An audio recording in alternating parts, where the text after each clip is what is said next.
පවසන විට දෙවියන් ඇඟිලි සලකුණු ගැන විශේෂයෙන් සඳහන් කරනු දැකිය හැකිය.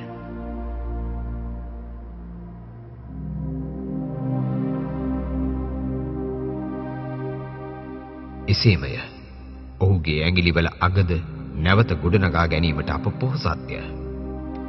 සූරා අල් කියාමා 4. මෙහි ඇඟිලි තුඩු ගැන සඳහන් කිරීමට අති විශේෂ හේතුවක් ඇත. ලොව සිටින සියලුම පුජ්‍යලයන්ගේ ඇඟිලි සලකුණු එකිනෙකට වෙනස් බව අපි දනිමු. අද ජීවත් වන පමණක් නොව ලොවට මෙතෙක් පැමිණි සෑම පුජ්‍යලයකටම ඇත්තේ විශේෂිත වූ ඇඟිලි සලකුණු බව ඔප්පු වී ඇත.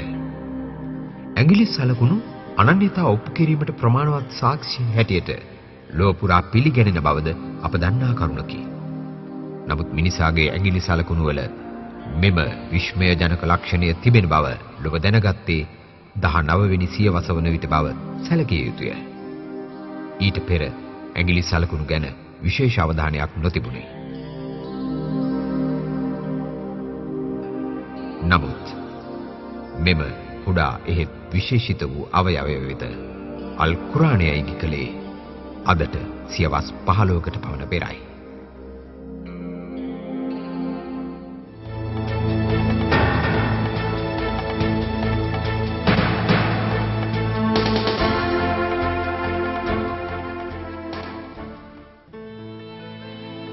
මේ මව්ගැබ තුල කලලයක් වර්ධනය වන විට ඇතිවන වෙනස් වීම පිළිබඳව අල් කුරානයේ සඳහන් වන තවත් වැදගත් තොරතුරකි.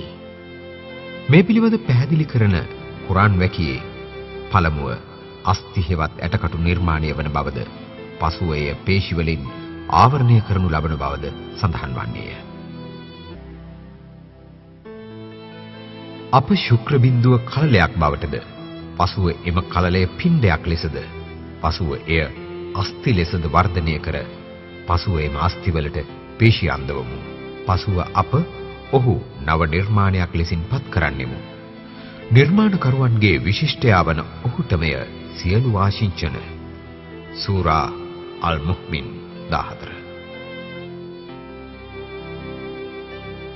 කලල විද්‍යාව යනු මව් කුසේ කලලයක වර්ධනය ගැන නිරීක්ෂණය කරන ජෛව විද්‍යාවේ එක් අංශයකි.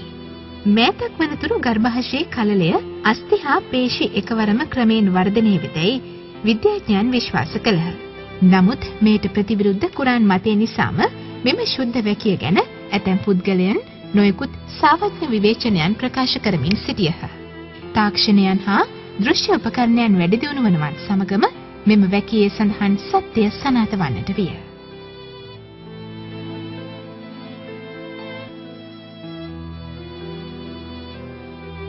ගර්භාෂය තුල කලලයක සිදුවන වර්ධනයන් සියල්ල ශුද්ධ කුරානයේ විස්තර කරන පරිදිම වන බැව් වැඩි දියුණු වූ එම නිරීක්ෂණයන් ලොවට හෙළි කරන්නට වූයේ එය සරදමට ලක් කළ වුන් මහත් අපහසුතාවකට පත් කරමිනි.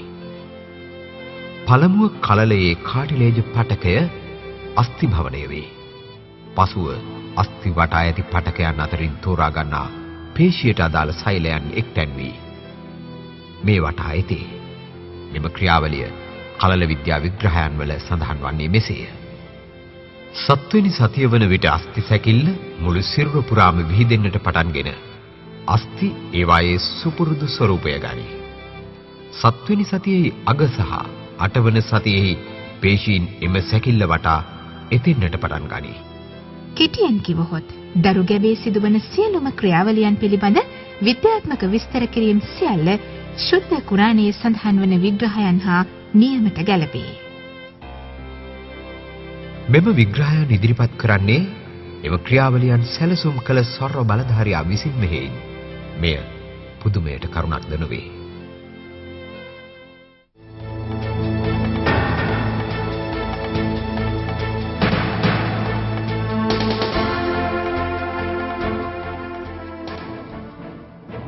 දරු ගැබෙහි මිනිසා අදියර 3ක් ඔස්සේ සිය පූර්ණ අවස්ථාව දක්වා වර්ධනය වන බව ශුද්ධ කුරානයේ විස්තර කරන්නේ මෙසේය. ඔහු ඔබලාගේ මවගේ ගැබෙහි ඔබව අදියරෙන් අදියර නිර්මාණය කරන්නේ එවැදෑරු මන්දකාරයේහිය. ඒ ඔබගේ ස්වාමියා වන දෙවියන්ගේ හැකියාව වේ. ස්වෛරී බව හිමි ඔහුටමය. ඔහු හැර අන් දෙවියෙකු නොමැත.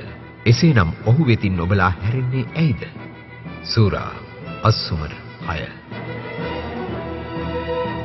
අරාබි බසින් සඳහන් වන තෙවදෑරුම් අන්ධකාරයන් යන අදහස ඇති වචන කලලයක් වර්ධනය වන අවස්ථාවේ ඇති අඳුරු අවස්ථාවන් 3ක් වෙතට අප යොමු කරයි. ඒවා නම් උදරයේ අන්ධකාරය, ගර්භාෂයේ අන්ධකාරය, කලල බන්ධයේ අන්ධකාරය. නූතන ජෛව විද්‍යාවද මෙම වැකියේ විග්‍රහය එලෙසින්ම පිළිගනිමින් කලලයක් මෙහි සඳහන් තෙවදෑරුම් අඳුරු අවස්ථා තුල ක්‍රමයෙන් වර්ධනය වන බව පෙන්වා දෙයි. තවද මෙම අධීර තුනම වෙන්වෙන් පටල තුනකින් යුක්ත බවද නවීන කලල විද්‍යාත්මක සොයා ගැනීම තහවුරු කරයි. පාර්ශ්වික උදර බිත්තිය පටල තුනකින් යුක්ත වේ. බාහිර හරස් පේශි, අභ්‍යන්තර හරස් පේශි හා තීරක උදර පේශි යනුවෙන් ඒවා හැඳින්වේ. එසේම ගර්භාෂයේ බිත්තිද පටල තුනකින් සමන්විත වන අතර ඒවා වෙනුයේ එපිමෙට්‍රියම්, මයොමෙට්‍රියම් හා එන්ඩෝමෙට්‍රියමයි. එසේම කලලය වටා පවතින කලල බන්ධයද ස්තර තුනකින් යුක්තය. ඒවා නම් කලලාවාරය හෙවත් භ්‍රූණය වටා පවතින අභ්‍යන්තර පටලය, කෝරියම හෙවත් මධ්‍ය කලලාවාර ස්තරය හා නිපාතය හෙවත් බාහිර කලලාවාර ස්තරය යනාදියයි. කලින් සඳහන් කළ කුරාන් වැකියේ බිලිඳකු මවගේ කුසෙහි විශේෂිත අධීර තුනකින් නිර්මාණය කරන බවද කියවේ. මෙයද නූතන සොයා ගැනීම මගින් සනාථ කරයි. වර්තමානයේ වෛද්‍ය පීඨයන් වල භාවිත වන කලල විද්‍යාව පිළිබඳව වන ග්‍රන්ථ සියල්ලේම පාහේ මේ අවස්ථා තුන මූලික දැනුමක් ලෙසම සඳහන් වනු දැකිය හැකිය. උදාහරණයකට බේසික් හියුමන් එම්බ්‍රියොලොජි නම් වන කලල විද්‍යාව පිළිබඳව ලොව පිළිගත් මූලික අත්පොතේ මේ පිළිබඳව මෙසේ සඳහන් වී ඇත. ගර්භාෂය තුල පවතින ජීවය අධීර තුනකින් සමන්විත වේ. పూర్ව කලල අවස්ථාව වන පළමු සති 2කමාර, කලල අවස්ථාව වන සති 8ක් සපිරෙන තෙක් ඇති දෙවැනි අදියර, භ්‍රූණ අවස්ථාව වන සති 8 සිට ප්‍රසූතිය දක්වා වන තෙවැනි කාල පරිච්ඡේදය. මෙම පැහැදිලි කිරීම වලින් සඳහන් වන්නේ දරු ගැබේ වැඩෙන බිලිඳකුගේ විවිධ වර්ධන අවස්ථාවන්ය. මේ සියල්ල සොයාගනු ලැබුවේ නවීන උපකරණ හා තාක්ෂණ දියුණුවත් සමගය. නැවතත් අප මෙහි සිහිපත් කරන්නේ මේ පිළිබඳ ප්‍රකාශයන් අල් කුරානයේ සිදු කළ යුගයේ නොදියුණු තත්ත්වයේ මිනිහි කර මෙම ශුද්ධ ග්‍රන්ථයේ නිවැරදි බව ගැන ඔබගේ නිගමනය මධ්‍යස්ථව තීරණය කරන මෙනි.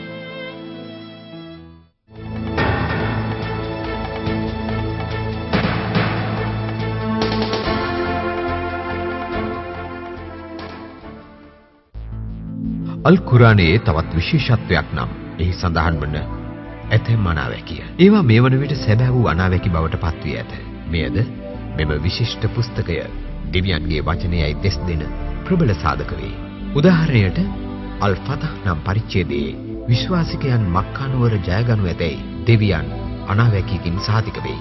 එවිට එවැනි ජයක් කිසිසේත් බලාපොරොත්තු විය නොහැකි දුබල තත්වයක විශ්වාසිකයන් සිටියහ. එම වැකියේ දෙවියන් මෙලෙසින් එම අනාවැකිය පළ කරයි. දෙවියන් සිය පණිවිඩකරුගේ දසුන සත්‍යයෙන් ස්ථිර කොට ඇත්තේය. දෙවියන් සිතැඟි පරිදි නොබියව සිය හිස මුඩු කරමින් හා කෙස්සිවත් කරමින් ආරණ්ඩාකාරීව ඔබ මස්ජිද් අල් හරම් නම් මක්කාවේ ඇති කාබා දෙව් මැදුරට ප්‍රවිෂ්ඨ වන්නේය.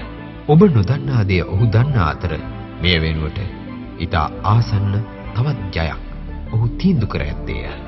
සූරා අල් ෆතහ් 27.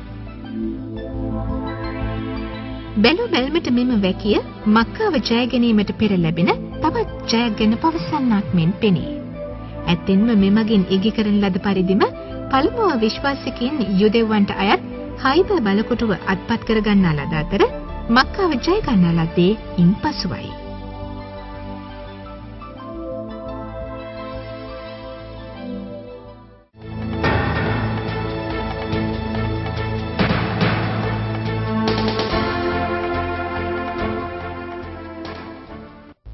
අරුම් පරිච්ඡේදයේ ආරම්භක වැකිවලින් පළවන තවත් අනාවැකයක් ඇත. මෙය අතීත රෝමානු අධිරාජ්‍යයේ නැගෙනහිර කොටස වන බයිසන්තියානු අධිරාජ්‍යයේ ජයග්‍රහණයයි. මෙම වැකිවලින් ප්‍රථමයෙන් පැවසෙන්නේ එවකට ඔවුන්පත් අන්ත පරාජයක් පිළිබඳවය. පසුව ඔවුන් ජය ලබන බව කියන අනාවැකියද එහි විය. එවන් ජයක් ඔවුන් ලැබීම එදා කිසිවකු විසින්වත් අනුමාන කළ නොහැකි කරුණක් විය. එම වැකිය මෙලෙසින් වේ.